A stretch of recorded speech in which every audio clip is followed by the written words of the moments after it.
শীতের সাময়িক বিরতি। সোমবার সকালে বাড়ল কলকাতা সহ দক্ষিণবঙ্গের তাপমাত্রা। পূবালি হাওয়ার জেরে এমন ছন্দপতন বলে আলিপুর আবহাওয়া দপ্তর সূত্রের খবর। আগামী কয়েকদিন এমন আবহাওয়া জারি থাকবে বলেই মনে করা হচ্ছে, তাই স্বাভাবিকভাবেই মন খারাপ শীত বিলাসীদের। আলিপুর আবহাওয়া দপ্তর সূত্রের খবর, দক্ষিণ পশ্চিম বঙ্গোপসাগরে তৈরি হয়েছে একটি ঘূর্ণাবর্ত। দক্ষিণবঙ্গে ক্রমশ কমবে পশ্চিমী শীতল হাওয়ার প্রভাব, পরিবর্তে পূবালি বাতাস বইবে। তার টানে বঙ্গোপসাগর থেকে জলীয় বাষ্পও ঢুকবে। দক্ষিণবঙ্গে সোম থেকে তাপমাত্রা 2 থেকে 3 ডিগ্রি বাড়বে। পারদ চললেও রাতে ও ভোরে শীতের আমেজ বজায় থাকবে। এবার শীত যেন একটু আগেই ঢুকে পড়েছে শহরে। কলকাতায় বেশ মনোরম আবহাওয়া ছিল। শীতের আমেজও শহরে ভালোই টের পাওয়া যাচ্ছিল।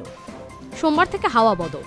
মঙ্গলবারের মধ্যে কলকাতায় রাতের তাপমাত্রা 19 থেকে 20 ডিগ্রি সেলসিয়াসের ঘরে থাকতে পারে। তাপমাত্রার সঙ্গে কুয়াশা বাড়বে। জেলাগুলিতে সকালের দিকে ঘন কুয়াশা থাকবে। বেলার দিকে উষ্ণতার সঙ্গে আর্দ্রতাজনিত অস্বস্তিও চলবে। উত্তরবঙ্গেও পারদ ঊর্ধ্বমুখী। পাল্লা দিয়ে চলবে কুয়াশার দাপটও।